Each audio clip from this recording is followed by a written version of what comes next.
Bismillahirrahmanirrahim. Assalamu alaikum, dear students. Welcome back in the topic of the conceptual study of shear. Okay.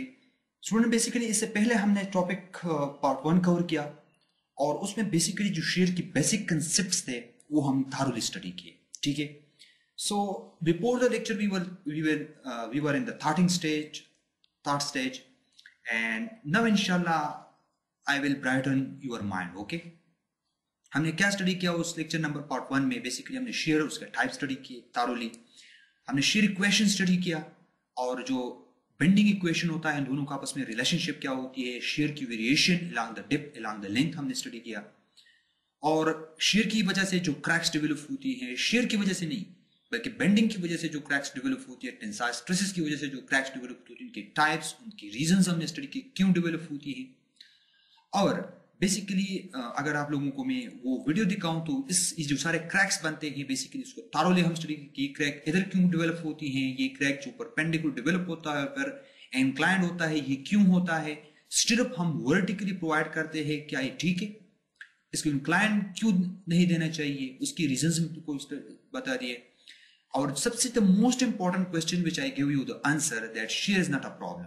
मैंने basically discuss किया था कि share हमारे लिए मसला नहीं है लेकिन शेयर हमारे लिए इनडायरेक्ट मसाइल पैदा करती है. तो इसकी जबरदस्त आंसर आप लोगों को मैंने पार्ट 1 में डिलीवर किया. ओके.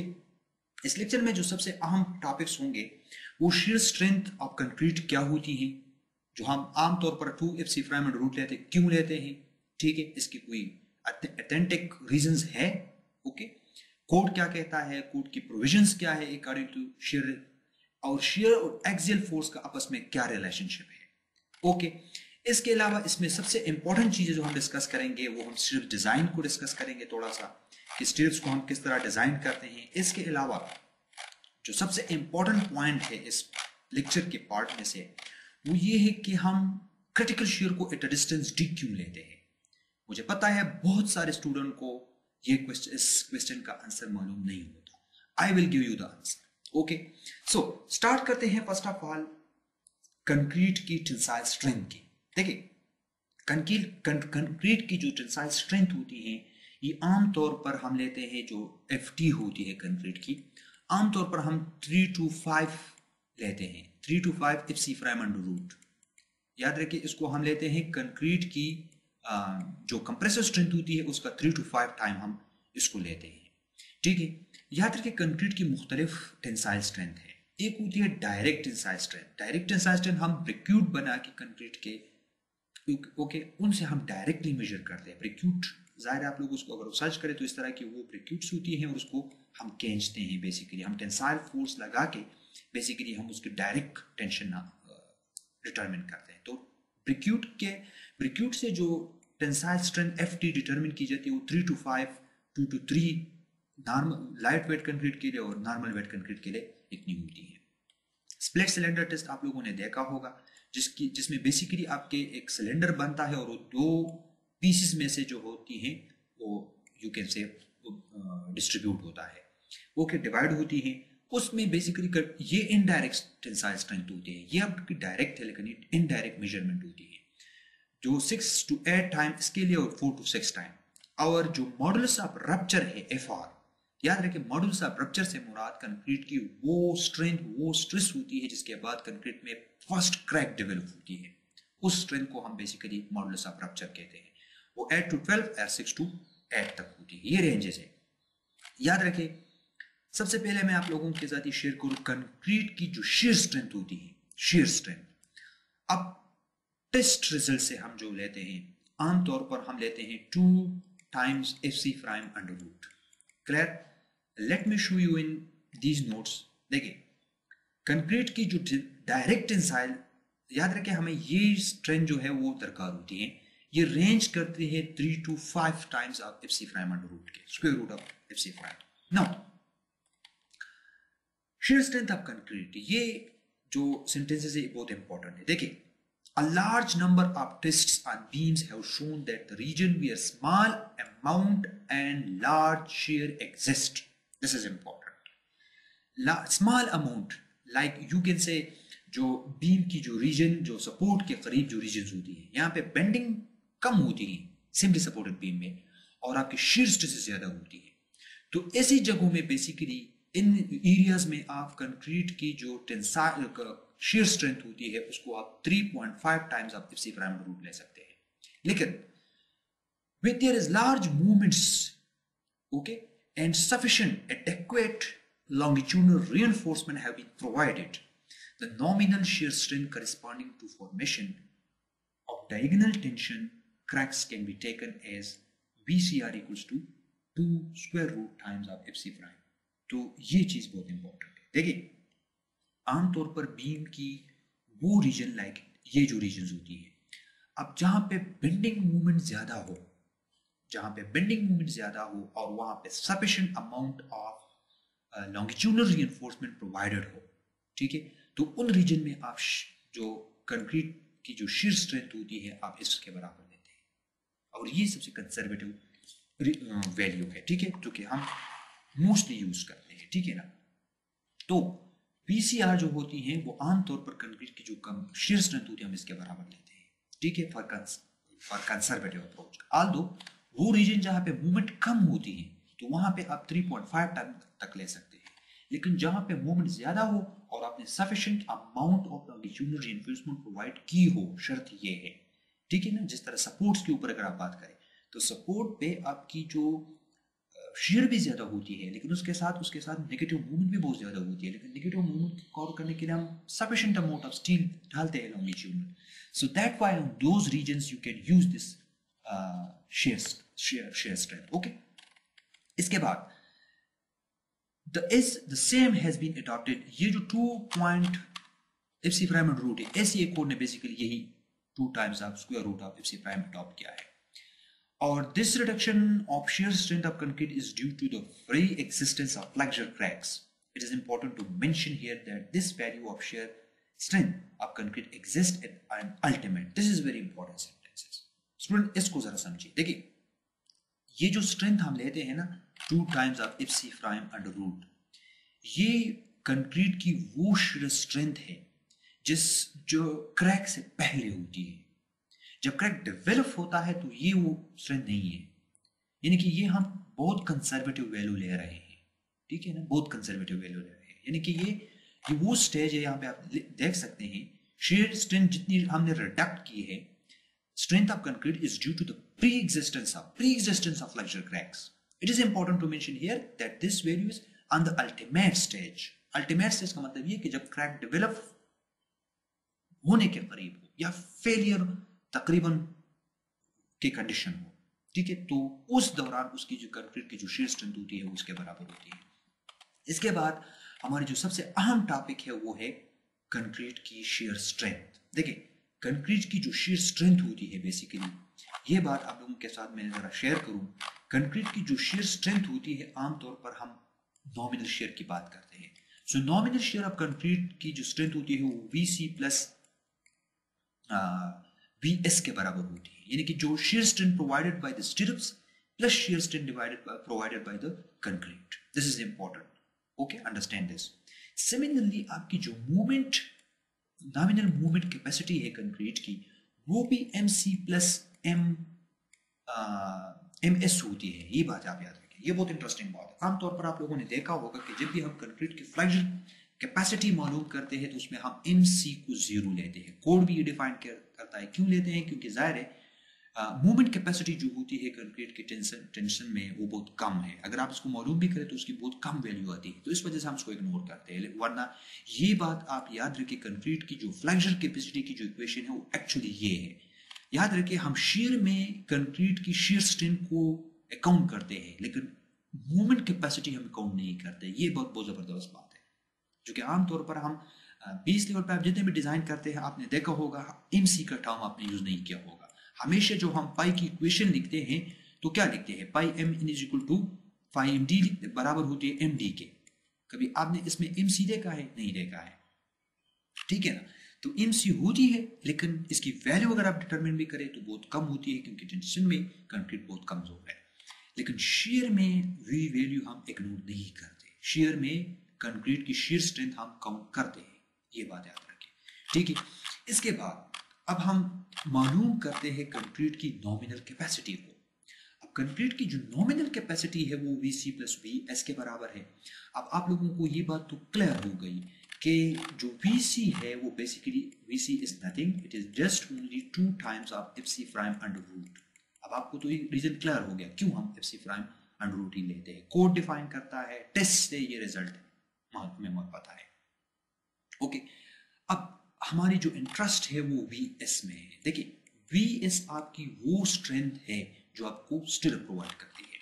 अब आपको मैं बहुत जबरदस्त वो जो बातें हैं वो मैं आपको बताने वाला हूँ। ये डायग्राम जो आप देख रहे हैं, ये डायग्राम को जरा समझिए। देखिए आमतौर पर फ्लैक्चर क्रैक कहाँ डेवलप होती है, ये इस वीडियो में अगर आप देखें तो ये जो क्रैक्स बेसिकली डेवलप हुए हैं ये आपके शेयर क्रैक्स है, ये आपके वेब क्रैक्स है जो कि वेब में क्रिएट हुए हैं।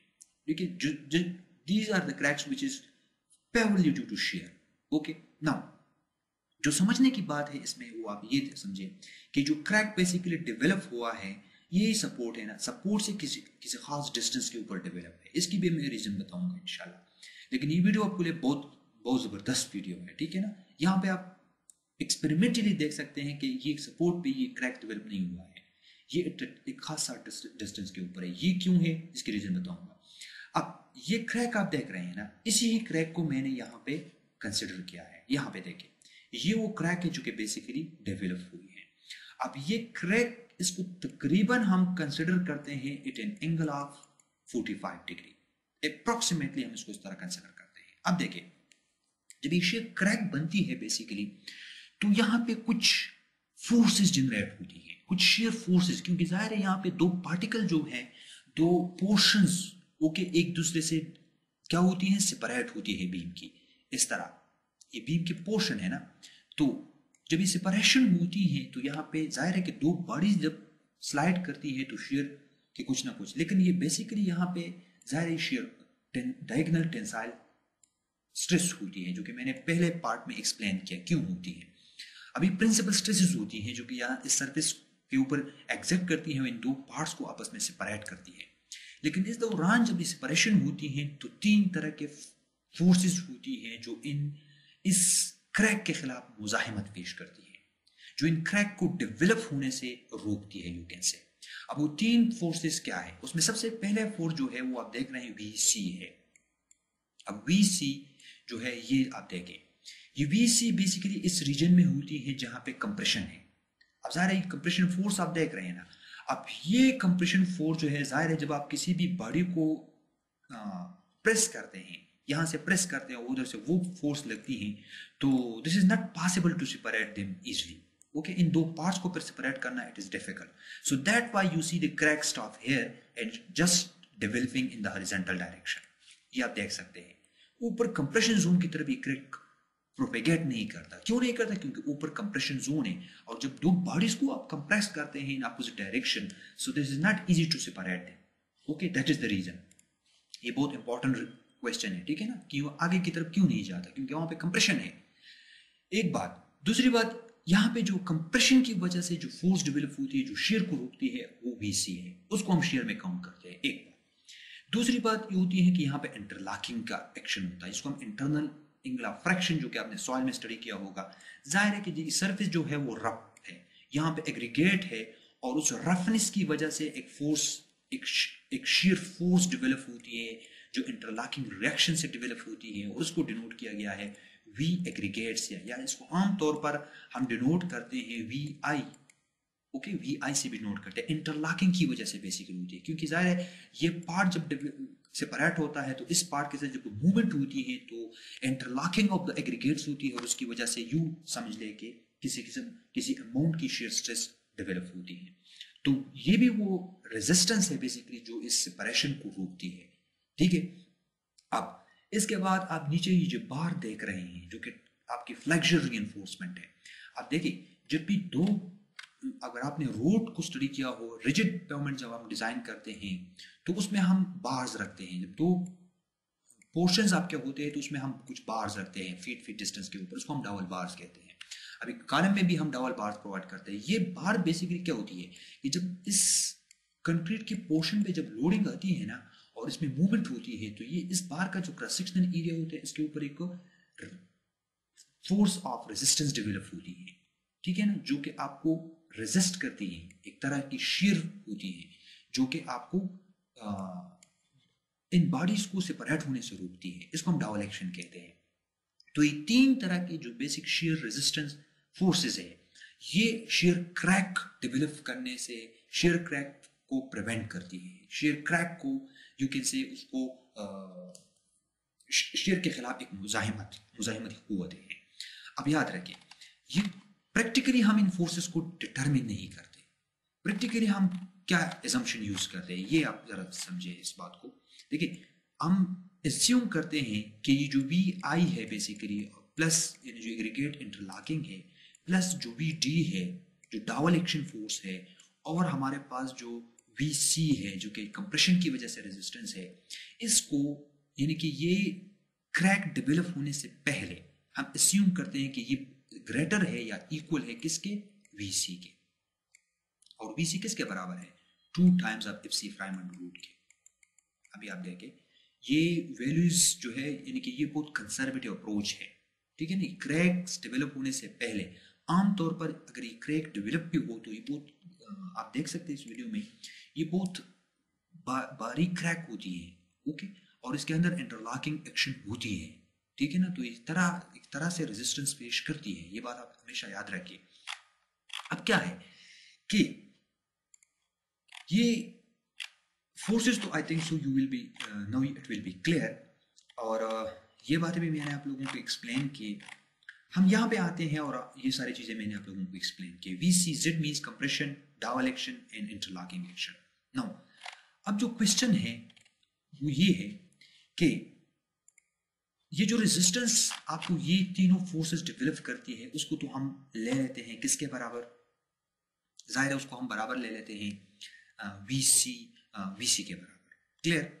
अब याद रखिए, वी सी जो होती है ये वो रेजिस्टेंस है जिसको हम क्रैकिंग शेयर स्ट्रेंथ भी कह सकते हैं, क्रैकिंग शेयर स्ट्रेंथ, यानी कि क्रैक डेवलप होने पर, इनके क्रैक डेवलप नहीं हो चुका है, at the stage of failure जो शेयर स्ट्रेंथ होती है उसको हम वीसीआर या वीसी से डिनोट करते हैं। देखिए, शेयर स्ट्रेस जो है इन तीन फोर्सेस के बराबर है, और इन तीन फोर्सेस की समेशन को हम इसके बराबर लेते हैं, ये बात आप याद रखिए। अब आपके पास शेयर स्ट्रेस किसके बराबर है, ठा, ये हमने पहले भी पार्ट 1 में एक्सप्लेन किया था। ठा जो बराबर है shear force divide by BD, ये एवरेज शेयर स्ट्रेस की हम बात करते हैं, एवरेज शेयर स्ट्रेस की। अब देखिए, शेयर फोर्स यानी कि अगर यहां से हम शेयर फोर्स को डिटरमिन करना अगर करें तो V इक्वल्स टू ठा टाइम्स बी डी, ओके।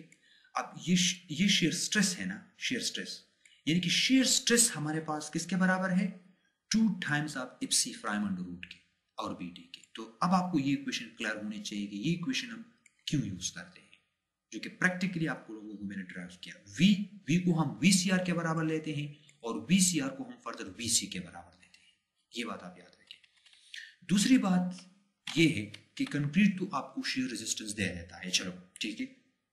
अब हम फिर क्या करते हैं, हम बेसिकली करते ये है कि हम VC को कंपेयर करते हैं अगेंस्ट VU।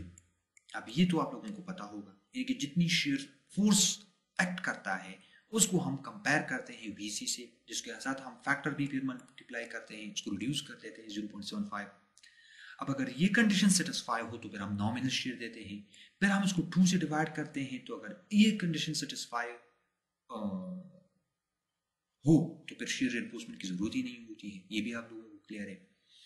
अब अगर ये कंडीशन सेटिस्फाई ना हो, लेट्स से आई एज्यूम कि VU जो है वो ग्रेटर देन पाई VC है, ठीक है ना, पाई VC है, तो फिर क्या करेंगे, जाहिर है हमने बीम को क्या करना है, हमने बीम को स्ट्रेंथन करना है। बीम को स्ट्रेंथन करेंगे तो इसके लिए मुख्तलिफ टेक्निक से, लेकिन जो टेक्निक हम यूज करते हैं वो स्टिरप्स की टेक्निक है। अब देखिए, मैंने आप लोगों को पहले भी ये बात क्लियर की कि जो क्रैक होती है हम 45 डिग्री पे लेते हैं, तो लेट्स से इसकी जो डेप्थ है वो क्या है, यानी कि अगर इसकी ये हाइट आपको पता है इफेक्टिव डेप्थ D के बराबर हम लेते हैं, अगर ये इफेक्टिव डेप्थ D के बराबर हो और ये एंगल 45 हो तो ये भी फिर D होगी, क्योंकि जाहिर है मेट्रिक की थ्योरम है, आप सब लोगों को ये पता है कि जब 90 डिग्री एंगल हो या कोई भी ट्राइंगल हो उसके ये आमने ये जाविया अगर आपस में बराबर हो जाए तो उसके आमने वाले जो आमने सामने साइड्स होती हैं वो बराबर होती हैं। ये बात तो आप लोगों को क्लियर हो गया, आई थिंक सो। ये साइड्स बराबर होंगे, ठीक है। अब इस डी डिस्टेंस को अगर आप देखें तो इस डिस्टेंस में हमने बेसिकली क्या प्रोवाइड करनी है, ये बात है। जरा आप गौर से देखें, देखिए इसके अंदर आपकी शेयर फोर्स डेवलप होती है और हमने उसको कंट्रोल करना है, क्योंकि VC जो है वो अब लेस देन है। अब इस मसले को कैसे हैंडल करेंगे, इसमें हम स्टिरप्स प्रोवाइड करेंगे। अब इसमें हम स्टिरप प्रोवाइड करेंगे और वो स्टिरप जो होती है वो उस एक्स्ट्रा शीयर को जो है वो सपोर्ट करेगी। अब इस स्टिरप में जो स्ट्रेंथ डेवलप होती है या जो स्ट्रेस डेवलप होती है उसको हम डिनोट करते हैं AVFY से। ये बात तो आप लोगों को क्लियर है, AVFY से।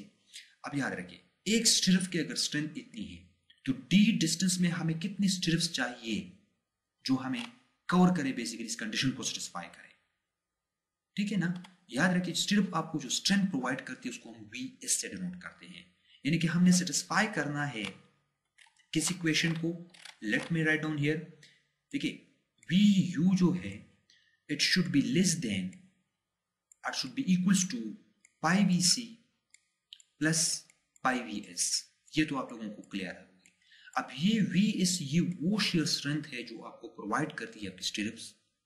अब इसको हम कैसे फाइंड आउट करेंगे, देखिए एक स्टिरप की जो स्ट्रेंथ है वो AVFY है। अब हमें डिस्टेंस D में कितने स्टिरप्स चाहिए जो आपको वो जो कैपेसिटी है वो आपको कवर करे, ठीक है ना। तो हम इस D को ना बेसिकली इन से डिवाइड कर देते हैं, इस डिस्टेंस को इन से, जो हमें नंबर ऑफ स्टिरप्स का पता चल जाता है, ठीक है ना। यानी कि ये आपको फिर S देती है। स्टिरप के दरमियान जो डिस्टेंस होती है, जो स्पेसिंग होती है वो आपके पास आ जाती है, ओके। जो नंबर ऑफ हम स्टिरप्स फाइंड आउट करते हैं, यानी कि अगर हम इसको इस तरह लिखी N is equal to D divide by S, ठीक है ना, D डिवाइड बाई S। अब इसका मतलब क्या है कि N इसके साथ हमने मल्टीप्लाई करना है किसको, इन को, यानी कि इन AVFY। अगर इनकी वैल्यू को हम डाल दें D divide by S times AVFY, अब ये वो आपकी पाई VS है, पाई नहीं है सॉरी VS है, ठीक है ना, DAVFY डिवाइड बाई S। अब अगर इसके साथ फैक्टर आप मल्टीप्लाई करते हैं तो फिर यहां भी फैक्टर मल्टीप्लाई करना होगा। तो अब इससे डेरिवेशन क्या होती है ये आप देख सकते हैं S, क्योंकि हम कंसर्न हमारी जो होती है वो S पे होती है, हमें स्पेसिंग की जरूरत होती है स्टिरप्स की, क्योंकि आप ऑलमोस्ट आप लोगों को पता है कि हमें स्टिरप्स की स्पेसिंग की जरूरत होती है। तो स्टिरप की स्पेसिंग को फाइंड आउट करने के लिए हम क्या करते हैं, let me write down here, देखिए VU जो है it should be equals to और greater less than pi VC plus pi VS, ठीक है ना। अब VU should be equals to pi VC का तो पता चलता है आपको, ठीक है, ये तो इसको फाइंड करना, लेकिन पाई VS किसके बराबर है, पाई AVFY इंटू D, जो कि हमने अभी ड्राइव किया, जो कि इसके बराबर है। अब इस हमारा कंसर्न है, इसको फाइंड आउट करना है, तो कैसे फाइंड करेंगे, इस इज इक्वल टू, इसको उस तरफ शिफ्ट करें, इसको उस तरफ शिफ्ट करेंगे और नहीं सॉरी, इसको बेसिकली इस टर्म को यस उस तरफ शिफ्ट करें, तो आपके पास इसकी जो वैल्यू होगी वो आपके पास जो डिराइव होगी, तो इक्वेशन जो बनेगी वो इसके बराबर होगी, यानी कि पाई VU minus pi VC, yes let me write down here, यानी कि अगर आप इसको उस तरफ शिफ्ट करेंगे तो आपके पास वो equation VU minus pi VC बनेगी, ये बनेगी, ठीक है। अब यहां से हमने इस फाइंड आउट करना है, तो इसको हम उस तरफ शिफ्ट करेंगे टू द लेफ्ट और इसको राइट में आएंगे, शिफ्ट करेंगे, ठीक है ना। पाई AVFY into D divide by S, इसको इस तरफ शिफ्ट करें और उसको इस तरफ शिफ्ट करें, so you got finally AVFY into D divide by VU minus pi VC. So this is the formula which is used for the determination of the spacing of stirrups. ये बात आप लोग याद रखें, ठीक है ना। ये जो इक्वेशन आप यूज करते हैं VS स्पेसिंग को फाइंड करने के लिए, ये वेल नोन इक्वेशन है, लेकिन अब आपको डेरिवेशन का पता चल गया, तो ये आपको बेसिकली स्पेसिंग प्रोवाइड करती है, ठीक है। अब ये क्वेश्चन तो आपको क्लियर है। यहाँ पे जो सबसे अहम क्वेश्चन है, ये बंदा भी थिंकिंग में है कि why share at a distance D. देखिए सबसे मैक्सिमम शेयर आप लोगों को पता है कि ये कहाँ पे डेवलप होती है, ये सपोर्ट पे होती है। आपको पार्ट 1 में मैंने एक्सप्लेन किया। यहाँ देखिए बिल्कुल सपोर्ट के ऊपर आपका वी यू है, लेकिन हम इसके लिए डिजाइन नहीं करते शेयर। हम जो स्ट्रिप्स डिजाइन करते हैं, आपको पता है, हम इस डिस्टेंस डी के ऊपर हम एक शेयर की वैल्यू को सिमिलर ट्रायंगल रूल से मालूम करते हैं और उसको हम डिनोट करते हैं वीसीआर। ये वो स्ट्रेस है जिसके लिए हम डिजाइन करते हैं। क्यों करते हैं? आपकी मैक्सिमम वैल्यू वो है। अगर आप उसके लिए आप डिजाइन नहीं करते, उसके लिए डिजाइन करते हैं। रीजन जानते हैं आप लोग? एट अ डिस्टेंस डी के ऊपर हम क्यों लेते हैं? This is very important question, nobody can answer this question. Okay, कोई भी आपसे पूछ सकता है कि हम क्यों देते हैं एट अ डिस्टेंस डी के ऊपर। इसकी आंसर देखिए। देखिए जो सपोर्ट होती है, बेसिकली सपोर्ट के करीब जो होती है आपके, तकरीबन लगभग आप समझ ले कि in the region of distance D, जो इफेक्टिव डिप होती है उसकी रीजन में तकरीबन आपके पास बेरिंग स्ट्रेसेस होती है। ठीक है ना? ये लोड जो ऊपर से आप देख रहे हैं ना, एप्लीकेबल लोड है ना, तो इसके बरकत जो सपोर्ट प्रोवाइड करती है आपको, जाहिर है ह्यू रिएक्शन इज अ रिएक्शन, तो एक रिएक्शन आपको प्रोवाइड होती है वो एट अ डिस्टेंस डी के अंदर होती है। यानी कि इसके बरकस, इसके उलट, इसके रिवर्स की डायरेक्शन में डिस्टेंस डी में बेरिंग स्ट्रेसेस डेवलप होती है। अब देखिए आप लोगों को मैंने पहले भी कहा कि अगर आपके पास दो बॉडी है, ठीक है, आपके पास दो बॉडी है और उसको आप कंप्रेस करते हैं नीचे से भी और ऊपर से भी, तो इन दो बॉडीज को सेपरेट करना आसान नहीं है, ये सेपरेट नहीं होते।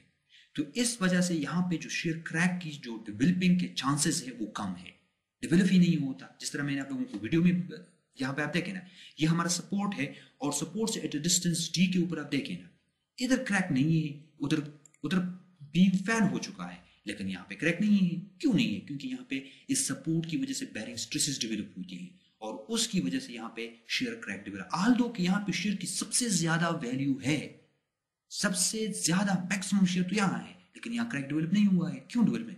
क्योंकि यहाँ पे नीचे से ऊपर से कंप्रेसिव स्ट्रेसेस है जिसको हम बेरिंग स्ट्रेसेस कहते हैं। और जब भी आप किसी बॉडी को स्ट्रेस कंप्रेस करने की कोशिश करते हैं, so this is not easy to separate them. So that is the reason why, due to that we basically calculate VCR, critical shear at a distance D, और फिर उस क्रिटिकल शेयर के लिए हम डिजाइन करते हैं। तो ये है उस क्वेश्चन का आंसर, ठीक है ना? और इसके बाद हमारे पास जो है वो है जो सबसे इंपॉर्टेंट है स्ट्रेन रिडक्शन फैक्टर, तो आप लोग जानते हैं, ठीक है। और ये वो वैल्यूज है जो कि हम यूज करते हैं शेयर डिजाइन के लिए। देखिए आपने जो स्पेसिंग कैलकुलेट करते हैं बेसिकली, देखिए अगर वी यू आपका less than pi V C divide by 2, जो कि मैम पहले भी डिस्कस किया, तो then you will no need of shear reinforcement, this is clear. लेकिन अगर आपका वी यू इन दोनों के रेंज में है तो फिर आपने नॉमिनल शेयर रीइंफोर्समेंट प्रोवाइड करनी होती है। नॉमिनल शेयर रीइंफोर्समेंट जाहिर है आपने नॉमिनल एरिया कैलकुलेट करना होता है AV इन दो फार्मूला से, लेकिन इसमें जो सबसे ज्यादा वैल्यू होती है वो आपने लेनी है, ठीक है। अब फिर आपने नॉमिनल स्पेसिंग कैलकुलेट करनी होती है, तो ये आपकी वो रिक्वायर्ड वैल्यू है, ये आपकी मैक्सिमम है, यानी कि यहाँ से जो आंसर आती है वो इनसे ज्यादा नहीं होनी चाहिए, ये बात आप याद रखें, ठीक है ना। फिर अगर आपका V U greater than pi V C है तो आपने शेयर को कैलकुलेट करना पड़ता है, ठीक है ना। और आपने AV कैलकुलेट करनी पड़ती है। AV आप इस फॉर्मूले से फाइंड आउट करेंगे, ठीक है, या आप इससे फाइंड करें, इस फाइंड करें, या आप AV फाइंड करें, दोनों ही के अप्रोच है। हम ज्यादातर जो करते हैं वो इस को यहाँ पे शिफ्ट कर देते हैं और AV को यहाँ पे शिफ्ट करते हैं। हम स्पेसिंग फाइंड आउट करते हैं और फिर स्पेसिंग को हम सेटिस्फाई करते हैं, ठीक है ना, इन कंडीशन से। और जाहिर है कि इसके लिए कुछ लिमिट्स है। फॉर एग्जांपल आपका जो वी यू है, अगर वी यू आपकी 4, ये बात याद रखिए, ये कंडीशन कब इस्तेमाल होगी, यानी कि 24 और D/2, जब आपकी V U minus pi V C, या इसको हम VS कहते हैं, VS अगर आपका 4/5 FC prime and root BW से कम हो तो फिर आप ये कंडीशन, अगर इनसे ज्यादा हो जाए, यहाँ देखें तो फिर D/4 या 12 इंच आप यूज करेंगे, ठीक है ना। और आपने ये फॉर्मूला, लेकिन याद रखिए इसकी लिमिट है 8। अगर 8 से बढ़ जाए ना तो फिर आपने सेक्शन को रिवाइज करना है और बी और डिप को दोबारा फिक्स आउट करना है। और इसके ऊपर मैंने एक लेक्चर अपलोड की है मेरी, जो प्रोजेक्ट नंबर 2 है, उसमें मैंने इसकी पूरी एक्सप्लेनेशन की है किस तरह आपने डेप्थ को फिक्स करना है बीम की, ताकि दोबारा चेकिंग की जरूरत ना हो। अगर यहाँ पे ये क्राइटेरिया सेटिस्फाई ना हो जाए, यानी कि आपका VS जो है अगर ये इससे ज्यादा हो जाए इस वैल्यू से, सो आपने बेसिकली जो वी एस है आपका, वी एस उसको कंट्रोल करना है, यानी कि जो आपका पाई वी एस है, आप कोशिश करते हैं कि आपका जो पाई वी एस है ये 4p times F C prime under root से ज़्यादा ना हो, क्योंकि ज़ाहिर अगर ये ज़्यादा हो जाए और 8 तक ये चला जाए, क्योंकि 8 और 4 के दरमियान आपके पास वो है कि आप कर सकते हैं, लेकिन जाहिर है कि फिर हैवी स्टिरप्स देने पड़ते हैं, शेयर रिइंफोर्समेंट बहुत क्लोज देनी पड़ती है, तो आप कोशिश करें कि आप इसको लिमिट में रखें, ठीक है।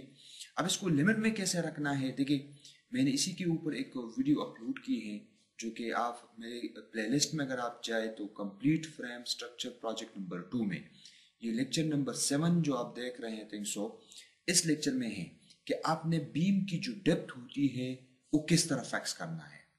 उसमें 3 क्राइटेरिया मैंने एक्सप्लेन किए, serviceability criteria, ratio of steel, और एक क्राइटेरिया है जिसको हम कहते हैं शेयर क्राइटेरिया। तो इन शेयर 3 क्राइटेरिया से अगर आपकी डेप्थ सेटिस्फाई हो तो फिर याद रखें आपको फिर रिवाइज करने की जरूरत नहीं पड़ती, क्योंकि जाहिर है अगर ये 8 पाई एफ सी वी एस जो अप्रोच करती है 8 पाई तक, तो आपको बहुत क्लोज रिइंफोर्समेंट देनी पड़ती है, तो आपका जो बीम का जो इफेक्टिव डेप्थ होता है वो बहुत मैटर करता है।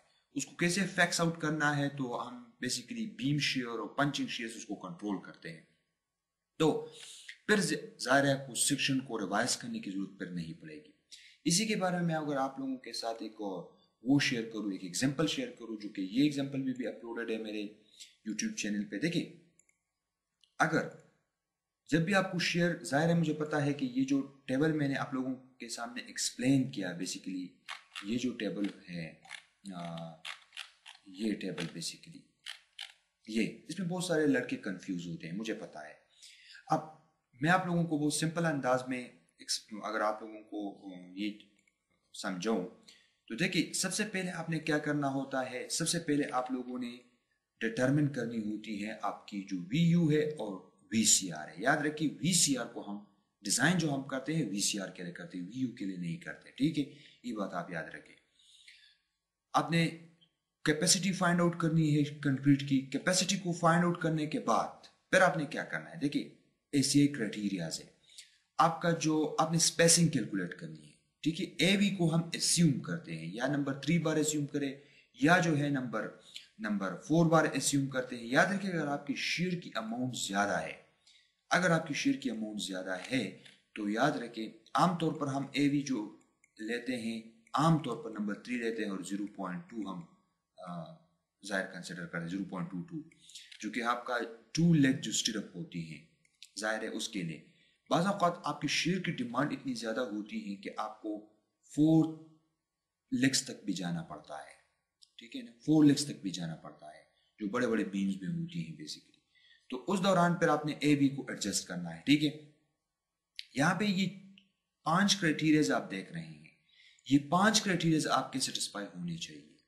देखिए आपके लिए इस जो है वो इससे ज्यादा, इस वैल्यू से ज्यादा नहीं होनी चाहिए, फिर इस ये 5 क्राइटेरिया से आपने अपने अपने डिप को कैलकुलेट करे, एस को कैलकुलेट करें, और जो एस की वैल्यू इनमें से जो सबसे मिनिमम आती है वो आपने यूज करनी है। लेकिन कब आपने ये क्राइटेरिया यूज करनी है, जब आपका जो VCR है, यानी कि जो आपका जो पाई वी एस है, सॉरी पाई वी एस, वो 4 पाई एफ सी प्राइम BWD से कम हो, ठीक है। अगर इनसे ये ज्यादा हो जाए, पाई वी एस आपका 4 से इंक्रीज करती है और 8 pi F C prime B naught उसके लिमिट में रहता है, विद इन दैट लिमिट, तो फिर आपने क्या करना है, देखिए फिर आपने ये क्राइटेरिया नंबर 4 और क्राइटेरिया नंबर 5, क्राइटेरिया नंबर 5 24 की जगह आपने 12 और D/4 से इसको रिप्लेस करना है, D/4 से इसको रिप्लेस करना है। तो ये जो बेसिकली है, लेट मी शो यू, ये जो क्राइटेरिया नंबर 4, ये बात आप जरा याद रखिए, बहुत इंपॉर्टेंट पॉइंट्स है ये। आप देखिए पाई वी एस अगर एग्जिस्ट करता है आपके इनसे ज्यादा है या और इनसे कम है 8 पाई एफ सी प्राइम, तो फिर आपने ये जो क्राइटेरिया नंबर 4 और 5 है, तो 4 में से D/4 और 5 में से 12 इंचेस, जो कि मैंने यहाँ पे लिखा भी है। इसी के ऊपर अगर आप लोगों को मैं एक एग्जांपल दिखा दूं, देखिए मेरे पास जो है ये एग्जांपल है और ये मैककॉर्मिक बुक से बेसिकली मैंने ली है और यहाँ पे आप देख सकते हैं। देखिए वी यू के मेरे पास 1 2 3 4 वैल्यूज है, ठीक है। मैंने सबसे पहले जो है कंक्रीट की कैपेसिटी फाइंड की जो कि 1/2 पाई बी एस इतनी आती है, जो कि ज्यादा है वी यू से, so that why I no need any stirrups. उसके बाद मैंने जब वी यू को थोड़ा सा इंक्रीज किया 40,000 तक मैंने उसको इंक्रीज किया और मैंने अपना पाई वी सी कैलकुलेट किया तो मेरा वी यू इंक्रीज करता है हाफ से, that why I have needed reinforcement, stirrup needed. No, उसके लिए मैंने डिजाइन किया, मैंने पाई वी एस फाइंड किया जो कि 16,000 आता है। अब जाहिर है 16,000 जो है 527 वो लेस देन है इस वैल्यू से, तो मैंने वो 5 क्राइटेरिया जो फर्स्ट थे वो यूज करने हैं, ठीक है। अब वो 5 क्राइटेरिया आप देख सकते हैं, मैंने उनसे इसकी जो कैलकुलेशंस है, यहाँ पे 19 आता है, यहाँ पे 22 आता है, यहाँ पे 18 आता है, या 12 आता है, 24। अब मैंने 12 से इंक्रीज नहीं करना, तो इस वजह से मेरी जो एस है वो 12 इंचेस है।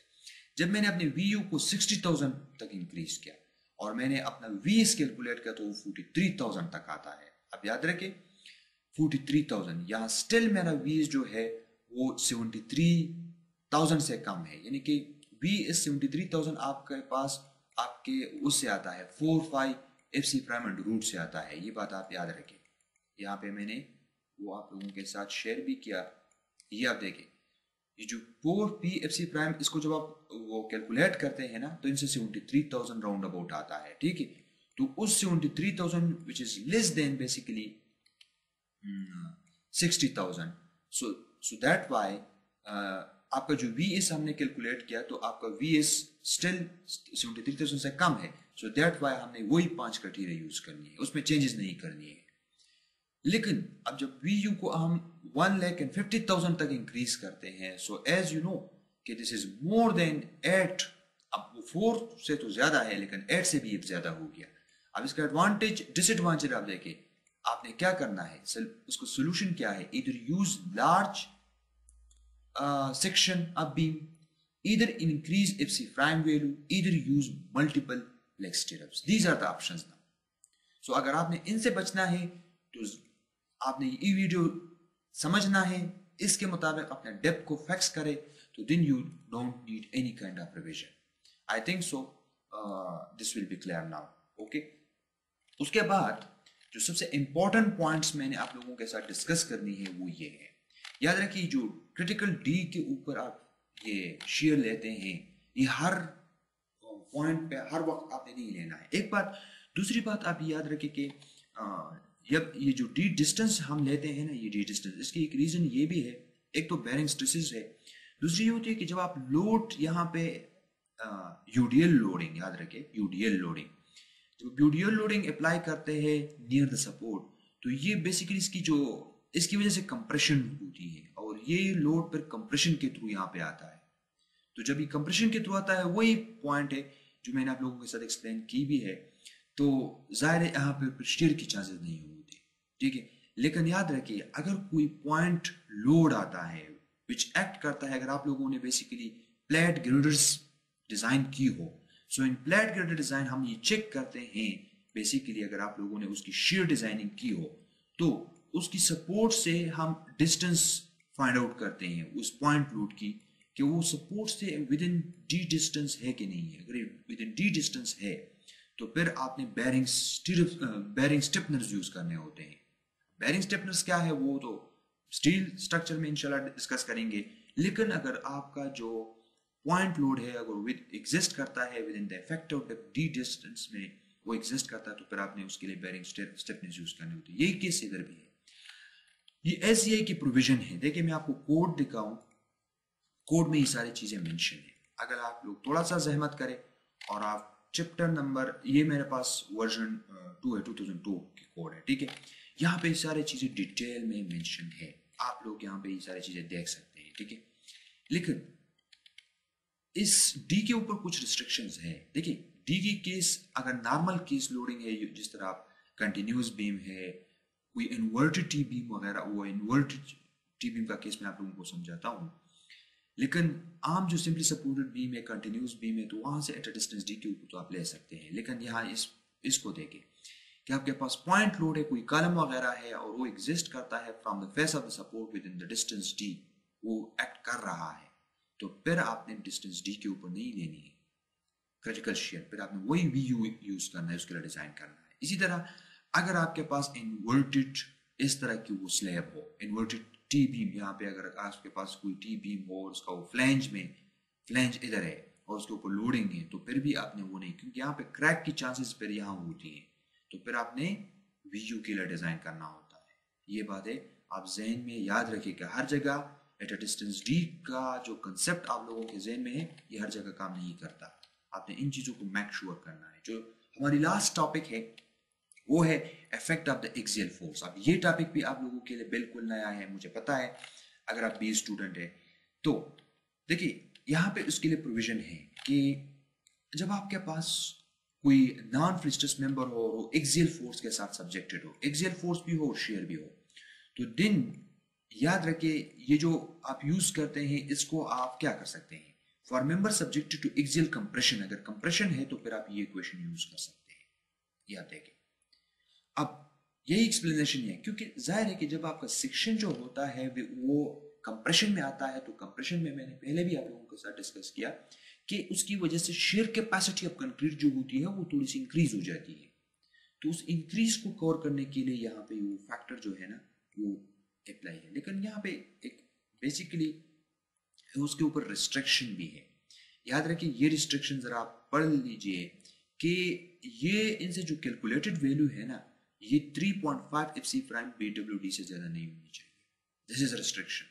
इनसे जो वैल्यू आती है अगर इनसे इंक्रीज करती है तो फिर आपने ये वैल्यू ले ली है, ठीक है ना। तो और ये पॉइंट ये भी मैंने आप लोगों के साथ डिस्कस किया कि इसको आप कब यूज कर सकते हैं, जब आपके पास लेस बेंडिंग हो और शेयर वो रीजन जहां पे बेंडिंग कम हो बेसिकली, तो वहां पे आप इसको शेयर के लिए, शेयर कैपेसिटी ऑफ कंक्रीट के लिए फिर आप उसको यूज कर सकते हैं इसको, ठीक है। ये है।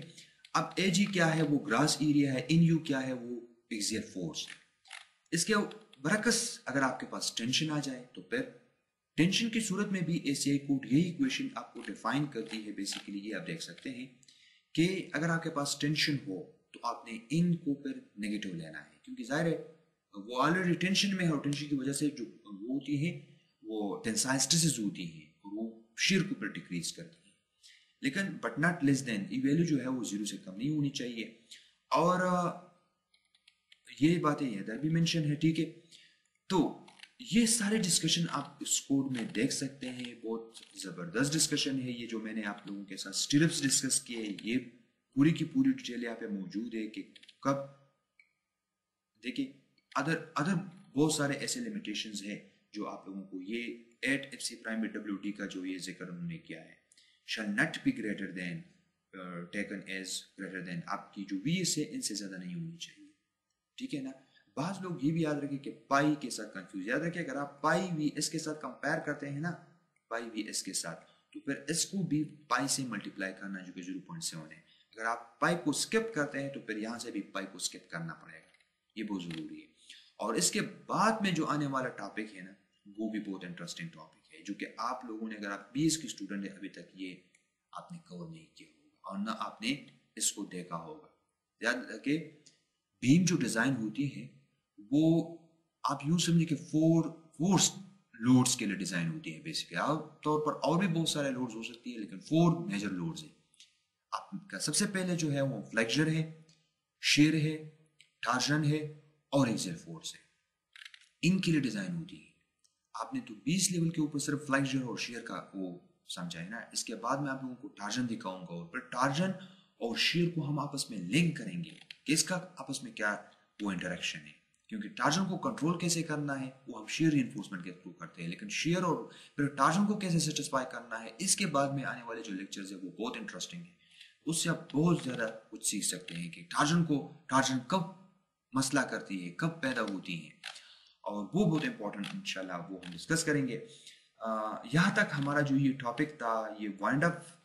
और इस टॉपिक की अगर मैं आप लोगों के साथ समरी शेयर करूँ तो जाहिर है ये बहुत इंपॉर्टेंट टॉपिक था। 2 पार्ट से इसके, एक पार्ट में हमने तकरीबन 3 तक ये कवर किया, ठीक है। और 3 के बाद सबसे पहले हमने शेयर डिस्कस किया, शेयर फॉर्मूला डिस्कस किया, शेयर कहाँ पे वेरी करता है, उसके बेंडिंग के साथ क्या रिलेशनशिप है, और शेयर क्रैक्स क्या होती है, शेयर क्रैक्स क्यों बनते हैं, शेयर क्रैक्स की टाइप्स कितनी है, शेयर क्रैक्स इस तरह इंक्लाइन क्यों बनती है, या बेंडिंग क्रैक इस तरह क्यों बनती है और फिर यूं इस तरह वो जो टर्न लेता है क्यों, इसकी सारे रीजन। स्टिरअप हम क्यों प्रोवाइड करते हैं, सिर्फ आया ये शेयर के लिए हम प्रोवाइड करते हैं, तो मैंने आप लोगों को साबित किया कि ये किस मकसद के लिए ले जाते हैं। आप लोगों के दिमाग में तो सिर्फ ये है कि हम शेयर के लिए, लेकिन हम शेयर के लिए नहीं देते, ये किसी और मकसद के लिए होती है। और प्लीज इसके लिए आप पार्ट 1 जरा देखिए।